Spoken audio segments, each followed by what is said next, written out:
Topping today's headlines, reducing repeat offenders, what the state of Georgia is trying to do to prevent people from having to go back to prison and keeping them on a straight, narrow track. Live from Television Park, this is WJBF News Channel 6 at 7.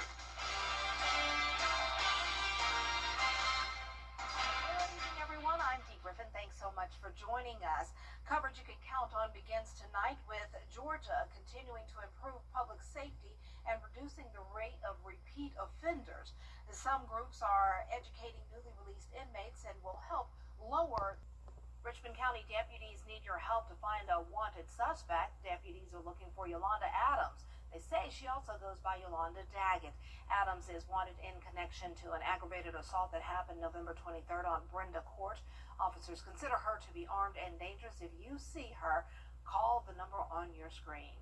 Well, Georgia State Patrol investigating an accident in Washington County. The Sheriff's Office posted on Facebook at about 6:30 this evening. They say they were on the scene of a traffic accident with a bicyclist on Sparta Road in Sandersville near Commerce Way. Now, according to that Facebook post, the sheriff urges everyone to use caution when approaching the area and to expect traffic delays. No word yet on the condition of the person on the bicycle. Well, it is time now for a first look at our forecast, and Chief Meteorologist Jenna Petracci joins us now for a Tuesday that started out one way and ended another. Yeah, we started out super rainy, Dee, and this is actually the most rain we've gotten in a day since June 9th. We needed it badly. It has been very dry lately, so to pick up around 1.5 inches in just a day is pretty significant for us, and that was the case in Augusta, Aiken, down to Barnwell County as well, and then some places where you're seeing the yellow color there, even indicating up to around 2 inches of rain. High pressure is moving in now behind this cold front, so all of the southeast dry, but we do still have some lingering cloud cover. Here's our Terry Lambert Hyundai Skyview cam outside the station. So today's almanac shows that our official report was 1.44 inches over at Augusta Busch Field with a low of 42 and a high of only 53. So around 10 degrees below average today. Upper 40s to low 50s at this time. 51 in Augusta, 47 in Aiken, and those winds are now coming out of the northwest. We're seeing 10-mile-per-hour winds here and there. Overall, not going to be super windy tonight, so not a big issue with the wind chill, but it will be cold, getting down to 35 degrees, and then the rain returns to end the week. I'll have more details coming up, but back to you, Dee. All right, thanks so much. We'll see you in a few minutes.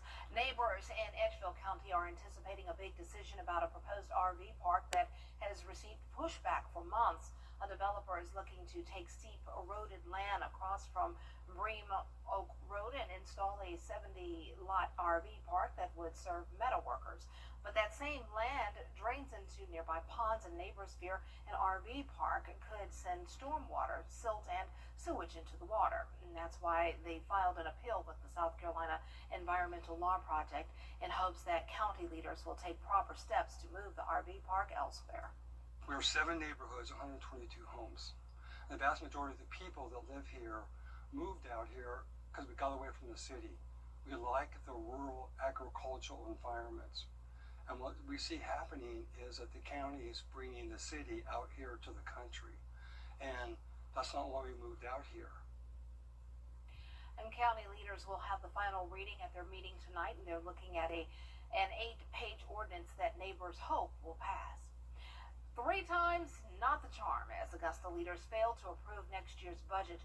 Commissioners reaching a stalemate over a tax increase to balance the spending plan. George Escala has the latest. Unless you guys want to cut departments. City leaders knowing it was not going to be an easy day passing the budget. Yes, you can get it done today, but will it get done today? That's the question. The question wasn't answered after 9 hours of discussion. Commissioners have cut their way down to a nearly $7 million shortfall. That's $7 million representing the increase for the sheriff's office. The sheriff saying he has cut his request by half and says there's no more fat. That's not for me to find out and figure out how do we get the additional funds. So I'm not going to say, we need to increase the tax. Commissioners also did not say yes to a tax increase 3 times, trying to balance the budget, leaving city leaders at an impasse. much more work to be done, and people should just know that this is not a bad thing that they're watching. We're doing what we're supposed to do. We're digging through the budget, we're finding the fluff, and we're cutting where necessary. The commissioners hearing from numerous court officials saying the proposed 3% cut will impact their departments. The sheriff says he can't cut. So if you can't cut, taxes become the only option. My property taxes are an issue that everyone's concerned about, right? But at the end of the day, I want my property to be safe. Commissioners will meet again December 16th, but under the charter, city leaders cannot hold another meeting until the budget is approved. In Augusta, George Escala, WJBF, News Channel 6. Doctors Hospital's new emergency room in Evans is officially open. Last month, a ribbon cutting was held for the freestanding ER off North Bel Air Road. It includes 11 treatment rooms, a trauma space, X-ray, CT's lab, and pharmacy services. And Doctors Hospital Chief Nursing Officer tells News Channel 6 that this facility helps patients get faster emergency care. It'll also be open 24/7 with plenty of staff to include a board-certified physician, nurses, and more. Well, Augusta University holding its Richmond County Education game today. More than 2,000 fifth graders from Richmond County attended the Jaguars taking on the Payne College Lions. The overall goal is to give fifth graders a college campus experience, including a college basketball game. Organizers say it's all about engagement and making sure the students have a great experience. Yeah, it's great. 2014, me and Coach Bryan went and pitched this to Richmond County Education. Nobody had an idea it was going to work, and with the exception of COVID, we've done it every year, and it's a great experience. Like we said, every fifth grader in Richmond County is in this gym today, and happy for them. It's bigger than basketball night. Love the fact we can play Payne's, two Richmond County schools. I enjoyed signing the cards for the kids, too. It's good to have kids here, watching us play basketball. It's a lot of things they could have done, but they came here, they watched us play, we put them. AU will do it again on December 19th, hosting Columbia County. And tip-off is at 11 a.m. against Reinhardt, and we'll have more from today's game tonight in sports at 11. Well, coming up, fixing roads. South Carolina leaders are working to keep roads safe. Those details up next. Hey there, Georgia. I'm John Crow with your Cash Free Cash. Save wisely and protect what matters most. Smart money, strong community, financially fit with Pinnacle Bank. Time with your family is sacred. I cherish the moments I spend with my wife and son every day. As a lawyer, I know how an injury can change all of that in an instant. After your accident, I'm here to help you recover and get what you deserve for your injuries so you can get back to the moments that really matter. Today in Columbia, state lawmakers say they're getting closer to a real plan to fix South Carolina's crumbling roads, aging bridges, and growing traffic problems. Caroline Yaffa explains. For months, lawmakers have traveled across South Carolina hearing your concerns, mainly about roads, bridges, and traffic. But now they say a possible solution is starting to form. Frank Rainwater with the State Revenue and Fiscal Affairs Office says the biggest challenge is growth. South Carolina is expected to reach 6.6 million people in the next 20 years. And he says the road system isn't keeping up. Costs are increasing due to population growth, increased usage, and inflation.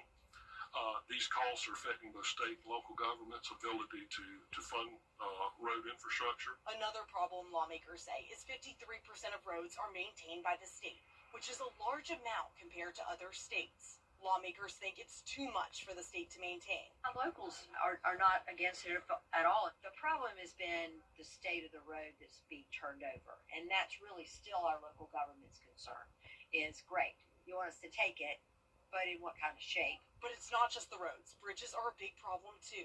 Rainwater says 6.3% of them are in poor condition, and the cost to fix them just keeps going up. We were revising our low-volume bridge design standards to get more common sense into projects getting out. Those have been completed. We've turned them over to our federal partners for their review. But what they're not willing to touch is the gas tax. 82% of road funding comes from gas tax and vehicular sales tax. People are financially looking at costs going up on everything. I know that we don't want to add to that problem. Are there areas that we need to tweak? I think one of the low-hanging fruit pieces is going to be our electric vehicles. We didn't even know what it was going to look like when we did that, so we need to update that piece. We all agree that has to be fixed. Also, cars are getting more fuel efficient, and that has cost the state an estimated $165 million in lost revenue. In Columbia, I'm Caroline Yalfa. There are big changes on the way for filing taxes. One expert in the upstate says many middle and lower class. Clearing skies with nice dry conditions tomorrow, but more rain moves in starting on Thursday with temperatures staying on the chilly side. I'll have your full Viper 6 forecast when we return. Since Burt Jones got elected, now your most accurate forecast with WJBF Live Viper 6. Welcome back. Here's some beautiful sunset photos taken by Brooklyn Rowland from the Little River Bridge over in Appling. Just a stunning view from a couple weeks ago. November sunsets are always the best. Now, I'm sure we'll get some great sunsets soon, but today it was pretty cloudy here in the CSRA. I did see some colors out in the sky in certain places, but other places were very overcast when the sun went down today. Right now on our Terry Lambert Hyundai Skyview Cam over in Burke County, it's now a dry night. We had the rain come through earlier today, but the majority of our Tuesday was nice and dry, sitting in the 50s for highs. That's where we're at right now, 51 degrees with a west wind of 9 miles per hour. Now around the CSRA north of I-20, we're already seeing those temperatures fall into the 40s, low 50s down towards the south. And going further south, it's hard to believe, but it is still very warm in Florida. 75 in Tampa. We were in the 80s earlier in Miami, but to the north of us in Nashville, Tennessee, below freezing at 30 degrees. So a variety of temperatures in the southeast. We're dealing with some cloud cover behind this cold front passage. Notice the low pressure system is still bringing some snow to New England, but we have high pressure that's moving in. Just some lingering cloud cover overnight through the start of our Wednesday morning, but not all of Wednesday will be cloudy. I am expecting some sunshine in the afternoon. We'll be starting out above freezing at 35 and then only topping off in the low 50s. So 50s are here, and they're here to stay for a while. This weekend for the Christmas parades, it's going to be feeling like Christmas when it comes to those temperatures. Now we're hoping the rain holds off, and it's still a bit up in the air. I have a 60% chance of rain on Saturday and then a few lingering showers into Sunday, but this is a changing forecast. What we do know for sure is that Friday's pretty much going to be a washout. Rain chances up to 90%, but our models are still in some disagreement on how fast the rain will move out of here. So let's take a look. Starting Thursday at 10 a.m. We're going to skip tomorrow because there's not much going on. We'll have this weak cold front come through, bringing cloud cover and a few showers Thursday evening, and then a lot more rain coming in Thursday night into Friday morning. So when you're headed out the door for work or school Friday, most likely going to be a wet commute. Another low pressure system. This is the reason for the rain. So we'll have this warm front to our south, the low pressure generating a lot of rainfall throughout the day on Friday. And then notice by Friday night, still widespread showers. It looks like we're done with it, but then another surge of moisture comes in Saturday afternoon as that cold front lingers just to the south of us. So it looks like by Saturday at 6 p.m., that's when we could start to dry out, but definitely a good chunk of rain coming in, which will definitely help take care of our drought. We could get a couple more inches out of this. Here's 4 a.m. on Friday, just taking a closer look at home. There will be some breaks throughout the day, but as we get into Friday afternoon, that's when it really looks like we'll have those widespread showers move across the area, once again continuing all throughout Friday evening and then again into Saturday. Your 10-day forecast showing those rain chances dwindle down next week. Most of next week will be dry, with temperatures continuing to stay in the 50s for highs, lows below freezing, dropping to 30. I'm not ready, but here it is. Yeah, it's feeling like winter already. Thanks so much. Well, Columbia County and Richmond County both preparing to host their holiday parades. The Richmond County Christmas Parade will take place this Saturday in downtown Augusta, beginning at 1 p.m. Then on Sunday, the Columbia County Christmas Parade will begin at 3 p.m. near Evanstown Center Park. News Channel 6 will be streaming both parades on our app, WJBF 6 Plus. So go ahead and download the app now. Coming up, a heated debate over gun laws in Florida, why some lawmakers want to lower the age to purchase firearms. Those details up next. The greatest stories often start small. A quiet beginning to something much bigger. At SRP, they'll help you take the driver's seat in life, giving you the confidence to move forward and the support to stand on your own, wherever the road may lead. SRP is here for you, for what you plan and what you never see coming. I'm so sorry. Because sometimes the smallest moments Become the heart of your story. and when a new chapter begins, it helps to have someone you trust. At SRP, they stay one step ahead. So you can protect What matters most.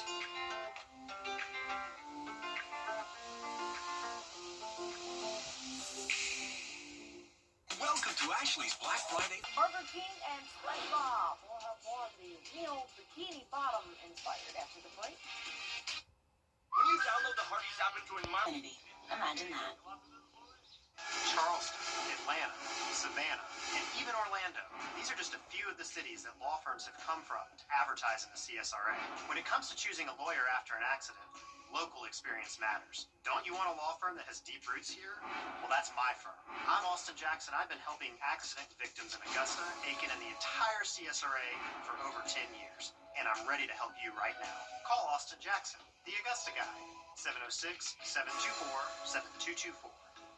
For your inner child and your grown-up cravings, the new grilled cheese bacon burger. Angus beef, bacon, and Swiss and American cheese melting on our soft buttery sourdough. And our new grilled cheese breakfast sandwich with sausage or bacon and a fried egg. Only at Hardee's. With Paramount Pictures, the SpongeBob movie Search for SquarePants is coming to theaters in just a few weeks. Burger King is teaming up with the cast of Underwater Dwellers to launch a new promotional menu.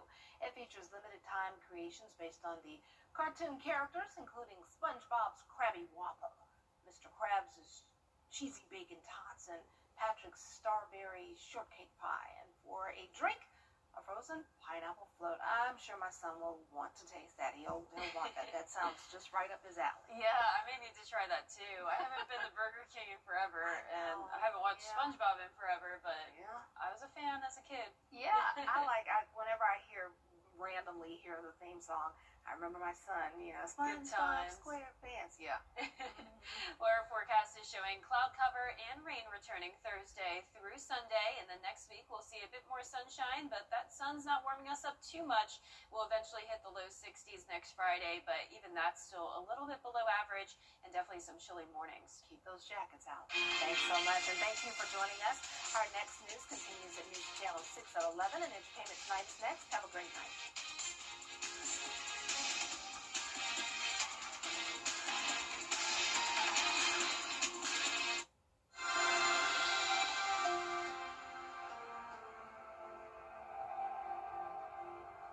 Try Bose new smothered steak.